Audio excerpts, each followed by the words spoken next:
Este é o Poder Público, a semana em debate pela secção de política do Público. David Santiago. Maria Lopes.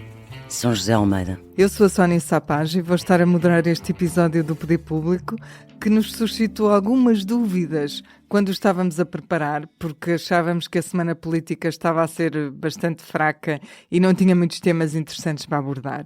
Mas a verdade é que quando comecei a definir o guião acabei por ir compilando alguns assuntos que têm as duas coisas, graça e importância suficiente para serem aqui discutidos.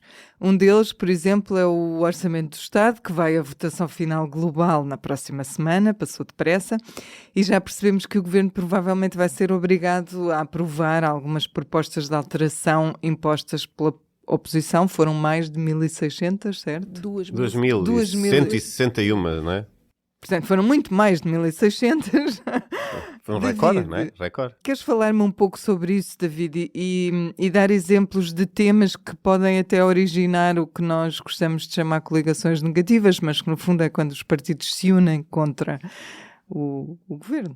Eu já agora só uma nota para começar pela primeira parte da pergunta, já agora, porque eu acho que de facto torna-se difícil de debater tantas propostas de alteração, discutir adequadamente tantas propostas. É difícil para os próprios partidos conseguirem que as pessoas, os eleitores, que presumo eu que também que estas medidas se dirigem a eles, não é? Saibam que elas existem. Saibam que elas existem, ou consigam perceber e identificar as reais prioridades de cada partido. Portanto, obviamente que não se pode coartar aqui também a liberdade dos partidos a apresentarem aquilo que bem lhes aprouver.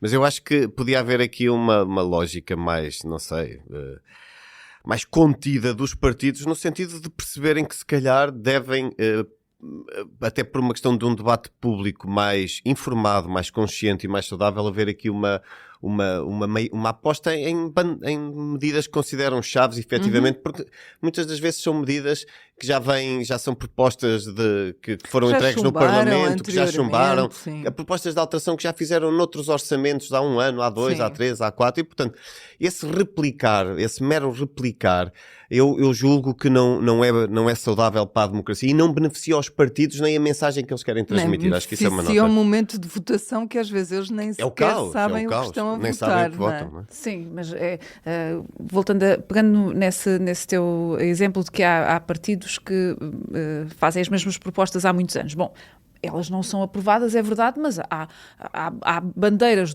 que o Bloco e o PCP continuam a entregar, propostas continuam a entregar porque são bandeiras deles. Agora, se calhar aquilo que não deveria tentar ser enxertado no orçamento não será tanto medidas que implicam realmente despesa, porque essa tem mesmo que estar no orçamento, não é? Mas se calhar toda aquela panóplia de estudos para tudo e mais alguma coisa que são incluídos no orçamento, muitas vezes são incluídos como moeda de troca do governo para conseguir as abstenções necessárias, às vezes de pequenos partidos, como aconteceu em legislaturas anteriores, não é?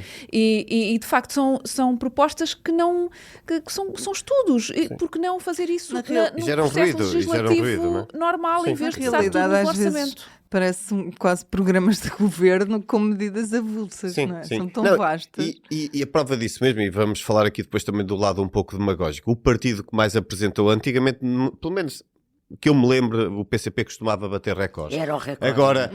Agora é claramente o Chega, o partido que apresenta mais, e nós percebemos isso, ou seja, é um partido que quer garantir maior presença mediática, chegar a todo o tipo de eleitorado, fazer propostas irrealistas ou não, é-lhes indiferente, porque aqui há sempre este lado demagógico, e portanto, acho que o facto de ser o Chega, hoje em dia, a liderar esse número, também já diz muito do quão demagógico pode ser este exercício, porque como a Céu dizia, às vezes são estudos que não têm impacto nenhum, não têm interesse nenhum em termos de orçamento, mas às vezes não é só isso, são propostas que nós sabemos que vão chumbar pela décima vez e que só vêm criar ruído no orçamento, que sigam o processo legislativo normal e não utilizem nós não podemos coartar foi o que eu disse. Não podemos propositiva. Não podemos, mas podem os partidos fazer este exercício, esta autoconsciencialização de perceber que eu acho que isto não é benéfico para ninguém. Eu reparei que evitaste a palavra autocensura. Mas é uma espécie de se autocensurarem no sentido de perceberem que isso não os beneficia, nem beneficia o debate político. Pronto, mas indo terem responsabilidade. Exatamente. E pronto, indo efetivamente à pergunta, eu há aqui uma série das chamadas coligações negativas, votações cruzadas agora, como causa muito celeuma, eu tenho tentado introduzir este tema e já falei sobre isso com a Céu. Não, eu acho que coligações negativas não é tão óbvio para as pessoas perceberem. Sim, acho que votações cruzadas também ajuda às vezes a perceber. No fundo aqui são medidas que são aprovadas por partidos de oposição à revelia ou contra a vontade do governo. Nós já percebemos que há uma medida e nós escrevemos hoje isso na edição de hoje do Público, há uma medida que já se antecipava antes que também poderia acontecer, que é o PS apresenta uma proposta de alteração ao orçamento no sentido de haver um aumento extra das pensões para além daquele que já está previsto e que decorre da lei, da aplicação da lei, e que representa aqui um aumento de 1,25% nas pensões. Ora, o Chega já disse que se vai abster e, portanto, bastará ao PS conseguir pelo menos 3 votos entre as bancadas à sua esquerda. Eu diria que a generalidade das forças de esquerda, do LIVRE, ou passando pelo PCP e pelo Bloco, acabarão por votar favoravelmente estas medidas, pese embora tenham medidas que são mais ambiciosas, mas são só 3. Votar contra. Pronto. Sim, mas mesmo votando contra, se as bancadas da esquerda acabarem por votar a favor, a medida é aprovada e, portanto, a mim parece-me que esta medida... Que é uma das que causa mais perigo, digamos assim. Não, e que o Governo quer evitar a todo custo. Nós sabemos que o Governo, e já tinha sido, não está no orçamento, mas já tinha sido anunciado na apresentação do orçamento pelo Ministro Miranda Sarmento, e entretanto o PSD faz uma proposta de alteração precisamente nesse sentido, que é basicamente a ideia de que fica ao compromisso de o Governo avaliar um bónus, que é a ideia isto é um bocado linguagem económica, mas a ideia do one shot, ou seja, só se aplica uma vez e portanto não fica, exatamente, e portanto nesse sentido, como aconteceu este ano no verão, e condicionado à evolução das contas públicas, ou seja, se não colocar em causa o excedente orçamental de 0,3% que está inscrito no orçamento, havendo condições para isso, havendo ali uma execução orçamental no fundo melhor do que aquela que está prevista no documento, haver a possibilidade de então avançar essa medida. Ora, eu diria que esta é a grande bandeira, tem impacto orçamental, não põe em causa o excedente, tendo em conta pelo menos os dados que se conhecem, e portanto esta já me resta um pouco de dúvidas se será aprovada depois, e a CEU escreve sobre isso hoje. Há aqui uma série de votações cruzadas que também deverão acontecer e que vão aqui pôr em causa algumas intenções do governo. Eu vou resumir muito rapidamente para não demorar demasiado tempo, mas há as autorizações legislativas que o Governo colocou também neste orçamento, que no fundo lhe permite mexer na lei do trabalho para as funções públicas e que, em princípio, e nós já vimos isso nos debates, no debate do Orçamento na Generalidade, sobretudo por parte do PS e do Bloco, mas também do PCP, mas sobretudo destes dois primeiros partidos, colocaram muita ênfase, até porque não se percebia e não se percebe, ainda não se percebeu o que é que o Governo quer fazer realmente, seja em matéria de férias, seja de licenças. Há uma panóplia enorme, greves. Portanto, sim, tem discussão também com os sindicatos. Há uma série de coisas e, portanto, aqui até as forças mais à direita, como o Chega e ele, poderão vir também inviabilizar, digamos assim, estas autorizações legislativas. Há a questão da publicidade na RTP, que embora não esteja no orçamento, o PS quer colocar, portanto, no orçamento, no fundo, um impedimento de que a publicidade por hora na RTP seja reduzida para menos de metade do que aquilo que acontece com as estações públicas privadas, no fundo as concorrentes da RTP. E se isso fosse aprovado, e nós já sabemos que da direita à esquerda todos os partidos criticaram porque consideram que isto vai colocar em causa a viabilidade financeira da RTP e, como decurso disso, colocar em causa o serviço público que ela presta, porque sem dinheiro não há capacidade para beneficiar os privados de algum para beneficiar, modo, ou até para preparar eventualmente uma privatização a prazo. Depois há várias teorias. Agora, independentemente disso, percebemos que da esquerda à direita há a possibilidade de ser aprovado e, portanto, no fundo, esse plano do governo para a RTP ou para os mídias, e em particular para a RTP, que era a grande bandeira, poder aqui, no fundo, ser já posto em causa, que era a principal medida, ser já posto em causa com esta proposta de alteração. Há a questão do imposto sobre os combustíveis, aí ele quer baixar o imposto. O PS tem criticado muito o Governo pelos aumentos da taxa de carbono, mas esta é uma medida, e nós percebemos que o Governo, na questão das receitas, atribui uma importância enorme ao consumo de combustíveis, espera inclusive que as pessoas gastem mais em combustíveis do que gastaram este ano, e nesse sentido qualquer medida que limite aqui o arrecadar de receitas para o governo pode ser um rombo enorme e ter implicações, e que já sabemos que o PS também garantiu que não colocaria em causa o equilíbrio das contas públicas, e portanto aqui algumas dúvidas, mas há margem para, tendo em conta para ser aprovado no fundo esta redução do ISP, do Imposto sobre os Produtos Petrolíferos. E eu ficava por aqui, que acho que estou a alongar-me demasiado. Bastantes exemplos. E eu queria introduzir outro tema relacionado com o Parlamento, mas não com o Orçamento. A Conferência de Líderes deu início a uma discussão sobre o que podem ou não vestir as pessoas que estão nas galerias e acabou a discutir também as regras de indumentária dos deputados. Maria, tu escreveste sobre isto muito recentemente. Conta-nos lá esta história deliciosa e como é que ela ficou no fundo.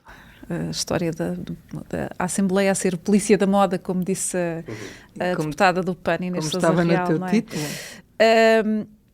A história começou exatamente com a discussão sobre o poder ou não poder quem assiste às sessões plenárias nas galerias levar ou não a farda. Isto tudo começou com a questão dos bombeiros.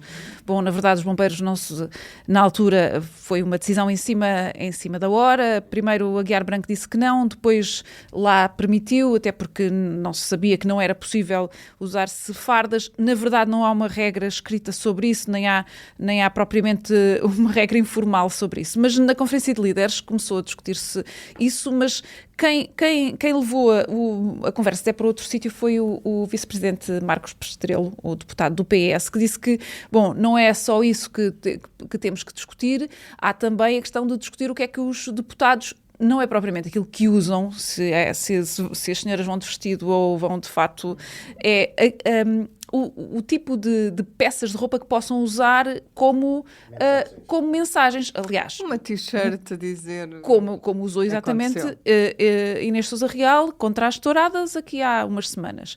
E foi a própria que disse que... Venturas que usaram uma do Movimento Zero, salvo eu. Exatamente, os deputados também. Nessa altura, por exemplo, em que se discutia a questão de touradas, a deputada do PAN levou essa t-shirt, mas houve deputados do Chega que levaram barretes de forcados, quer dizer, não na cabeça, atenção, mas na mão, etc., pins, e portanto a discussão veio daí. Obviamente que todos os partidos disseram que não fazia sentido limitar a indumentária dos deputados, porque a indumentária é também uma mensagem, traz também uma mensagem política e, portanto, não parece que seja isso ou que vá acontecer como aconteceu aqui há uns anos em Inglaterra, em que o Parlamento chegou a discutir a questão das mulheres executivas nas empresas terem de ir de fato de saia-casaco e de salto alto, ou como aconteceu, por exemplo, na Ucrânia em 2021, não foi assim há tanto tempo, aliás, até já foi depois dessa questão em Inglaterra, o Ministério da Defesa decidiu que as militares deviam desfilar no dia da independência com salto alto. Obviamente que aquilo depois estou só a contar isto porque isto é curioso, no dia do ensaio houve fotografias, etc., e aquilo transformou-se numa polémica tal que enfim, essa questão de impor estas regras não faz sentido. Obviamente que aqui, no nosso Parlamento, também aquilo que foi a opinião unânime era que não há cá regras de indumentária, nem sequer há regras para proibir se a pessoa pode levar uma t-shirt, desde que, obviamente, não seja insultuoso. Aquilo que também se falava era sobre a utilização de objetos, fosse cartazes, o que, de facto, isso não é propriamente muito bom senso. Agora, eu lembro-me, por exemplo, já que estamos em tempo de orçamento, eu lembro-me, por exemplo, do deputado do PAN levar, para exemplificar a sua proposta de defesa da redução do açúcar nas bebidas, até se fosse do leite com chocolate, dos sumos, etc., levou a quantidade de açúcar que e aí já houve legos também. Mas isso foi numa comissão, isso foi o Paulo Sapra com a Maria Luísa Albuquerque, não é? Quando era ministra.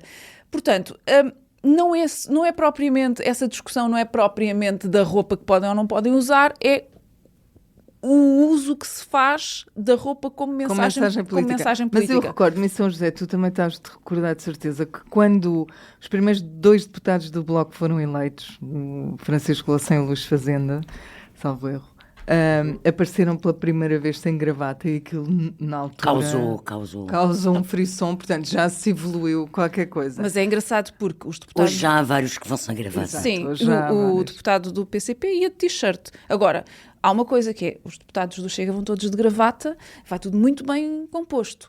Mas tem a ver com a imagem de conservadorismo que eles querem transmitir. O tipo de linguagem Não que passam se- não tem, É. desculpem, não bate a bota com a perdigota, como costumamos Sim, dizer. mas o tipo de linguagem hoje em dia na sociedade já não se distingue entre uma linguagem mais cuidada, quem usa fato e gravata, e uma linguagem cuidada, quem não usa. Claramente. Isso hoje em dia já não existe na sociedade portuguesa. Isso vem de um tempo em que, de facto, só uma elite é que tinha acesso ao ensino superior, basicamente, e a funções de maior destaque, e que usavam E a fato e fatos gravata, caros. e os operários e não sei o quê, que não tinham passado sequer da 4ª classe, ou nem isso tinham concluído. O que tu queres dizer é que agora qualquer pessoa veste um fato. É que agora qualquer pessoa veste o fato, mas se calhar há pessoas já num nível... Há pessoas, hoje em dia essa questão não se coloca há 20 anos. Interessava que mesmo não se mudar de coloca. tema, porque acho que já Acho que estamos Aliás, estamos a aqui perder tempo com relevante. coisas Bom, completamente São José. irrelevantes. A Assembleia da República vai celebrar o 25 de novembro com mais pompa do que o habitual. O PCP não vai participar nas cerimónias. O Bloco avisou que só terá uma deputada presente. Outros partidos também mostraram discordâncias. Já aqui falámos muito sobre isto no passado, mas tinha uma pergunta para ti, São José, que era se a esquerda quer mostrar que o 25 de novembro é uma data da direita. Vou começar por outro lado, que é para situar a questão. Para mim não faz qualquer sentido estas comemorações, nos termos em questão de tentativa de equiparação ao 25 de Abril, até porque o 25 de Abril é a data seminal da instauração da democracia, ponto final, parágrafo.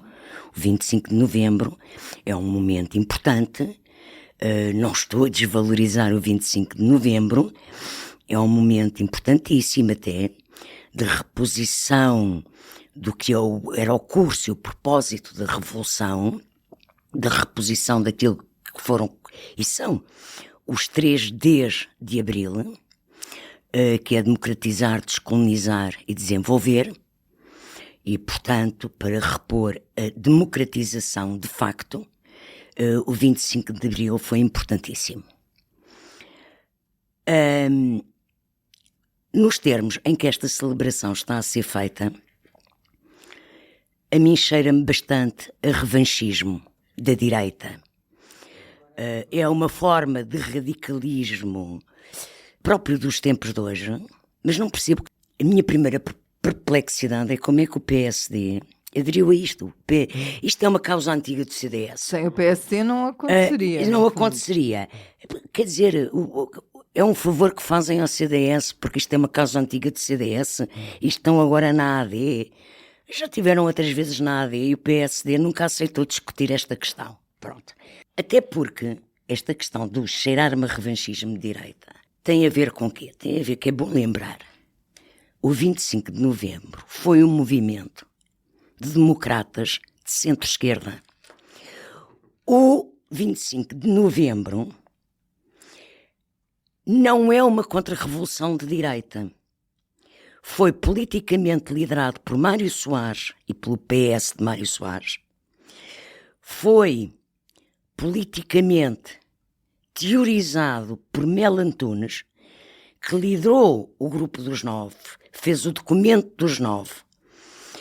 E o Grupo dos 9, que eram militantes de centro-esquerda, que se opuseram à condução das orientações políticas do MFA e à governação de Vasconcelos.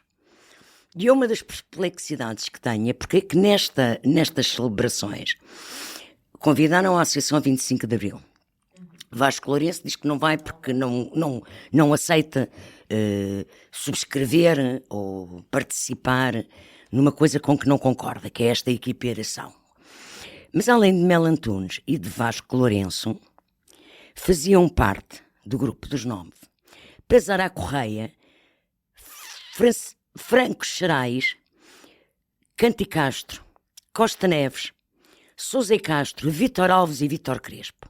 Destes, além de Vasco Lourenço, estão vivos, tanto quanto sei, Pesará Correia, Costa Neves e Sousa Castro. E eu não ouço falar em nenhum convite dirigido que já querem celebrar o 25 de novembro. Vai lá o presidente Yanes, mas vai lá representantes da família de Mário Soares. Acho tudo muito bem. Agora, não percebo porque é que também estão a... Como eu digo, o 25 de novembro não é uma contra-revolução de direita. É uma contra-revolução democrática para repor a democracia. Foi feito por pessoas de centro-esquerda.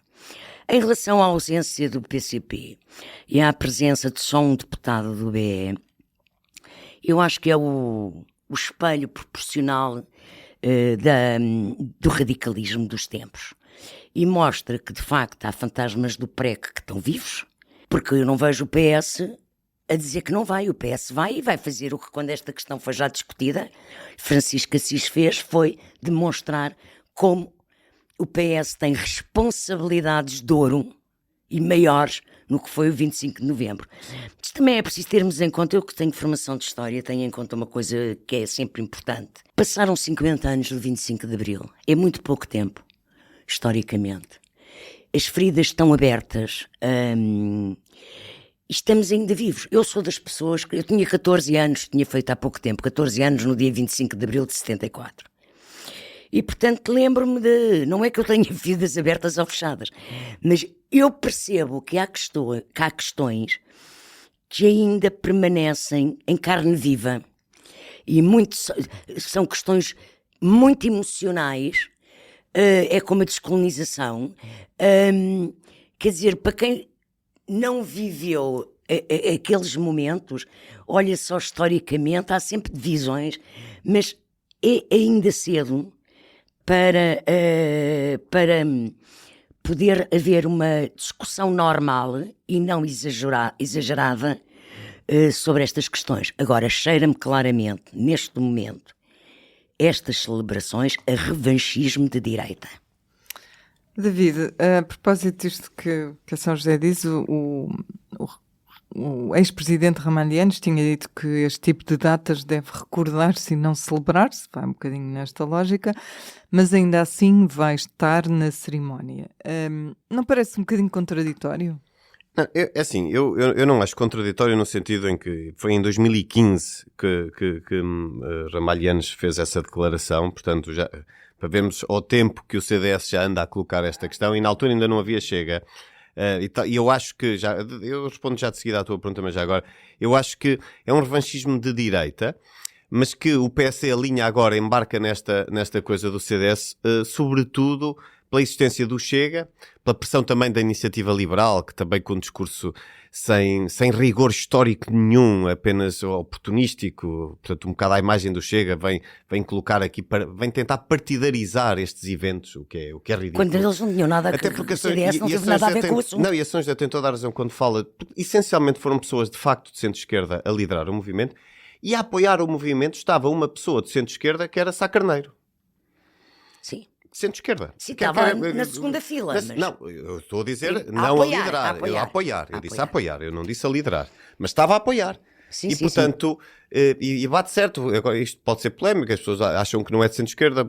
Eu já acho isso há algum tempo, já estudei isso. No teu Pacheco Pereira escreveu um artigo que era claríssimo também sobre esse tipo de posicionamento e, portanto, a falta de conhecimento histórico, sobretudo de intervenientes da IEL e do Chega em particular, acho eu que empurrou o PS. Isto não é uma desculpa, atenção. Às vezes não o PSV devia ter autonomia. Não é ignorância, é mesmo manipulação. É manipulação, mas eu acho que em muitas das intervenções que se vê, eu acho que é mesmo algum desconhecimento também. Sim, também é possível.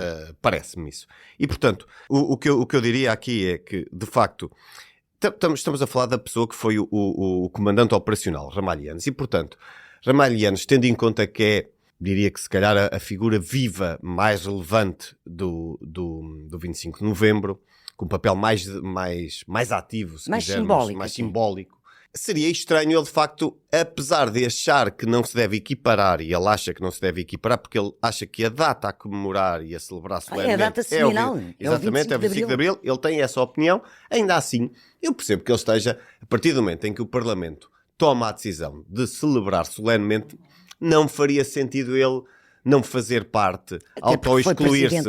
Até porque foi Presidente da República. Há também esse lado institucional. Esse lado institucional que eu imaginava que levaria o PCP a estar presente, mesmo que com alguma lógica de protesto. Não percebo a ideia do Bloco de dizer que está presente, mas só com um deputado.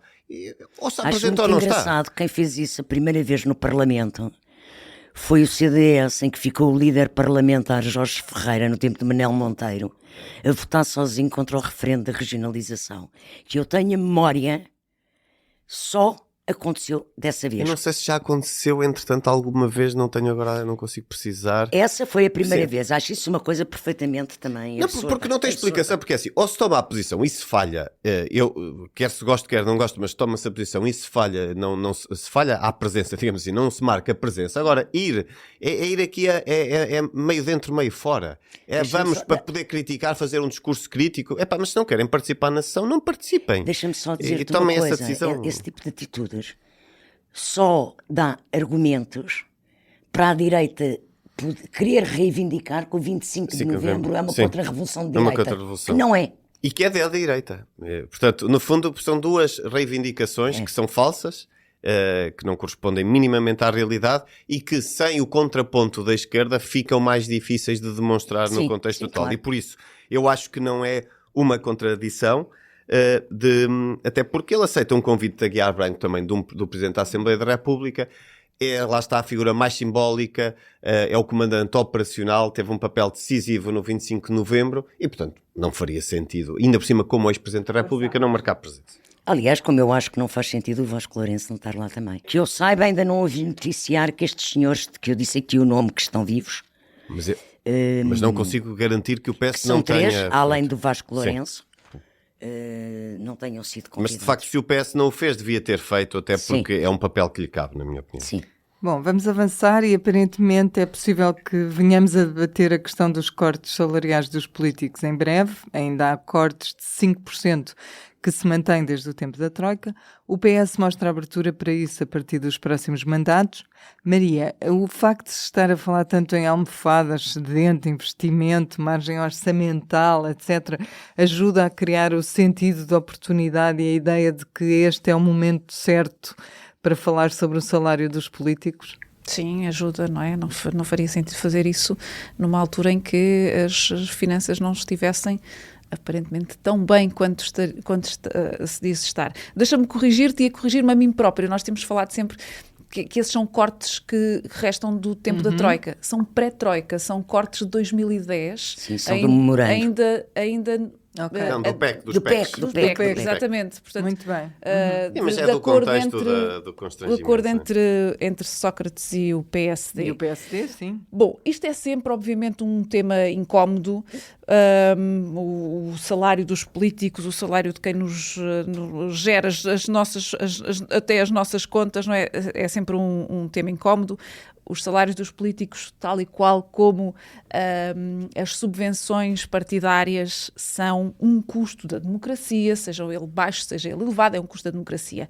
Agora, a comparação com outros países, se calhar o valor não é assim tão elevado consoante os países com os quais nos comparemos. Se calhar podemos fazer a comparação em relação ao nosso salário mínimo com os outros países, é admissível. A Alemanha tem um salário mínimo de 2.000 euros, nós temos de 820, e a verdade é que um deputado no Bundestag alemão recebe, se for um deputado em exclusividade, recebe 16.000 euros brutos por mês.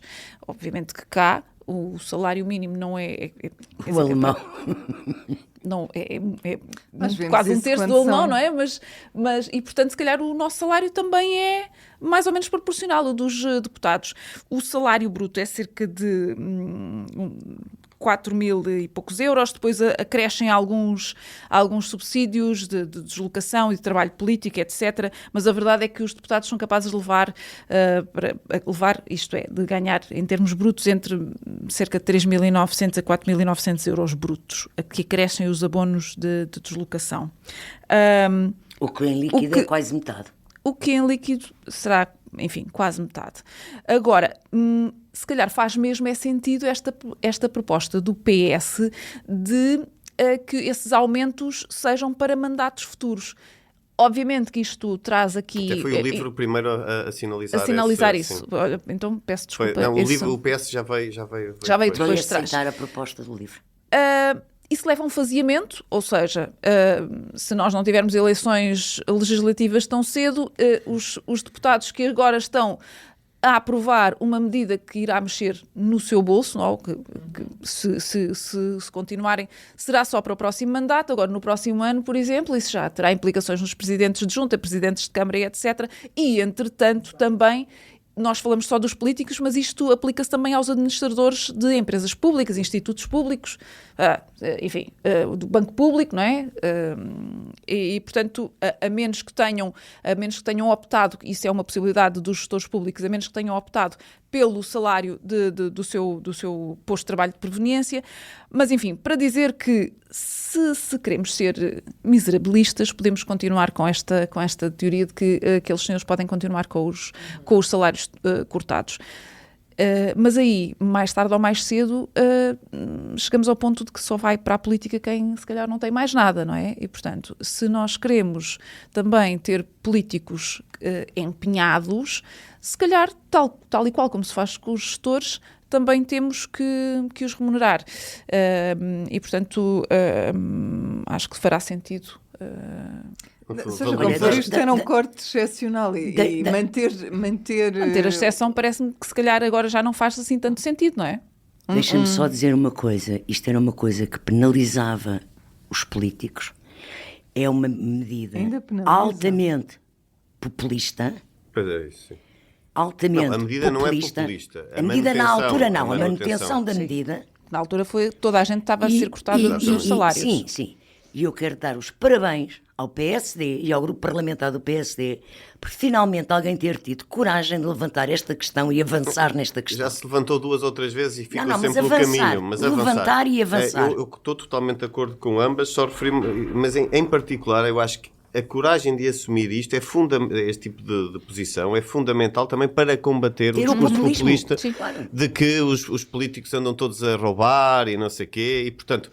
E que ganham muito. E que ganham muito, como nós sabemos que não ganham. Naqueles níveis de ordenado, a taxação é de 40%. Não, e nós sabemos que não ganham muito, 48, mesmo em termos comparativos com outros países da União Europeia. E, sobretudo, nós, quando dizemos que os políticos são fracos, queremos valorizar a classe política, temos que lhes pagar melhor. Faz parte, não estamos a falar só dos deputados que vão votar isto. Estamos a falar de todos os ocupantes de cargos públicos, políticos ou institucionais. Podemos fazer uma comparação com quanto é que ganha um professor universitário. É perto disto. Quanto é que ganha um procurador? Depende da posição em que está, mas um professor universitário pode estar a ganhar hoje em dia acima de um deputado e, portanto... Da nossa idade. Então, e os juízes não ganham assim? E os juízes não ganham assim? Os juízes já estão num patamar... Ganham pelo menos 6... Os procuradores ganham pelo menos 6 mil Podíamos ficar a falar um dia inteiro sobre salários, vá. Eu queria só um tema final, só mesmo para acabarmos. Os maquinistas marcaram uma greve geral que é inédita para 6 de dezembro, em reação a declarações do Ministro da Presidência, que salientou o mau desempenho de Portugal ao nível dos acidentes por quilómetro na ferrovia. E acrescentou que o Governo aprovou um diploma para reforçar as contraordenações para os maquinistas, criando uma proibição de condução sob o efeito de álcool. Ou seja, fez a ligação entre os acidentes e o álcool. Entretanto, o Ministro das Infraestruturas veio dizer que o problema está na falta de investimento na ferrovia, não no excesso de álcool. E já que estamos a falar de acidentes, São José, como é que classificas este acidente do Ministro da Presidência? Absolutamente dispensável, acho que nem sequer. Olha, é das tais coisas que eu acho mesmo um casinho. Nem te apetece falar muito sobre isso. Quase não me apetece falar sobre o assunto. O Ministro Leitão Amaro pode-se ter... Ele, por acaso, é uma pessoa que domina muito bem a linguagem, é muito cuidadoso a falar. Pode-se ter entusiasmado, apresentou uma medida que é punitiva, e punitiva em relação à alcoolemia, ao excesso de álcool no sangue. Agora, de fazer disto um motivo para uma greve, meus amigos, não é? Pronto, quer dizer... Uma greve que não Uma costuma greve é uma coisa demasiado importante. É uma arma democrática demasiado importante nas sociedades democráticas para ser usada em defesa de uma suposta honra ofendida. Nem por causa de uma gafe, que foi, já se percebeu que foi uma gafe. Eu acho que a questão da ferrovia é discutirmos o verdadeiro investimento que deve ser feito na ferrovia. Esse foi o spin que fez o ministro. Que é uma questão fundamental desde os governos de Cavaco Silva, que foi o grande erro de Cavaco Silva, foi não ter apostado, ter descurado a aposta na ferrovia, e que nós continuamos a empurrar o problema com a barriga. Reconheçamos que Pedro Nuno Santos, pelo menos, tentou lançar uma reabilitação do assunto, mas era bom que fosse aprofundada e valorizada. Muito bem, aqui chegados está na hora do público e notório. Eu vou dar 1 minuto a cada um. David. Eu sou rápido, provavelmente até mais rápido do que isso. Hoje faz 10 anos da detenção de José Sócrates, e ele hoje, para assinalar, assina mais um artigo de opinião, mais um daquele que já me parece uma série infindável de artigos de opinião, sobretudo no Diário de Notícias. Não é por ser no Diário de Notícias, mas curiosamente é quem continua a publicar... Também já assinou noutros sítios. Sim, mas sistematicamente no Diário de Notícias, não sei se há ali... acho que é um pouco até crítico já este número de artigos de opinião nestes anos todos. Bom, José Sócrates volta à tese de que ele foi detido para impedir a vitória do PS nas legislativas, mas em particular, e é aí que ele dá mais ênfase, a uma candidatura presidencial. Eu acho que ele continua de facto aqui a viver num mundo paralelo, mas sobretudo eu espero daqui a 10 anos, sobretudo tendo em conta as notícias que ainda hoje nós escrevemos sobre o carrossel de recursos que José Sócrates vai interpondo. Eu espero que daqui a 10 anos José Sócrates não venha dizer que foi a lentidão da justiça a impedir que ele se candidatasse para a sucessão de Marcelo Rebelo de Sousa. Veremos se isso não acontece, porque já nada me espanta neste processo. 1 minuto. Bom, eu trago a situação da Ministra da Saúde, Ana Paula Martins. Na semana passada já tinha retirado poderes sobre o INEM à Secretária de Estado da Gestão da Saúde, Cristina Vaz Tomé.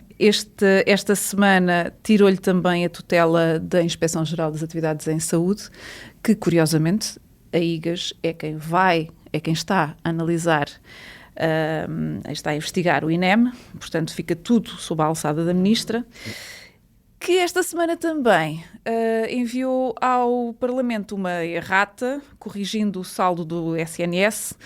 O Governo diz que foi um lapso, e é um lapso que afinal o SNS já não vai ter um saldo positivo de cerca de 2 milhões de euros, mas é um saldo negativo de 217 milhões de euros. Enfim, é uma grande diferença. Ninguém está à espera que o SNS, que é um serviço público, tenha lucro, tenha um saldo positivo, mas também ninguém está à espera que haja um lapso tão grande de 200 milhões.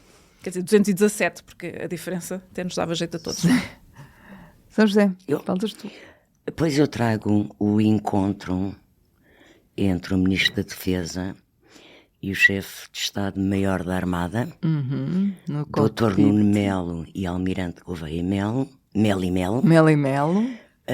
que decidiram ir conversar aos olhos do público num bar que até é perto da minha casa, que está sempre cheio de gente, e portanto para discutirem não sei o quê, não sei se a recondução, se a revisão dos programas da NATO e das participações na NATO, pode ter sido assuntos importantíssimos. Eu só quero lembrar que a política normalmente convém ter alguma descrição.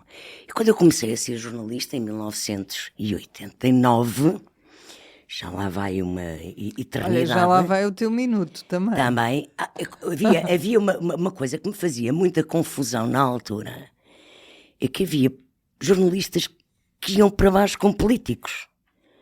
E quando eu entrei no jornalismo, isso já era visto como uma coisa de velhos. Mas aqui não é jornalistas e políticos. Está bem, mas já era considerado uma coisa de velhos, porque há momentos institucionais para tratar, porque as relações dos políticos com os jornalistas não é de amizade. Eu para um bar vou com amigos. Pronto. E comer um bife. Não, um almoço, isso é uma coisa, é um almoço de trabalho. Agora, ir para um bar, pelo amor de Deus.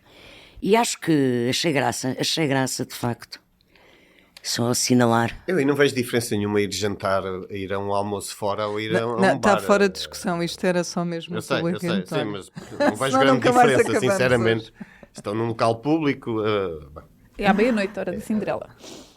Bom, para a semana estaremos de volta, espero. Isto mostra que não tínhamos temas, mas afinal tivemos muitos temas e fizemos um episódio longo. Na próxima semana, quinta-feira, será o dia antes da votação final do orçamento. Portanto, cá nos encontraremos. Até lá. O público fica no ouvido.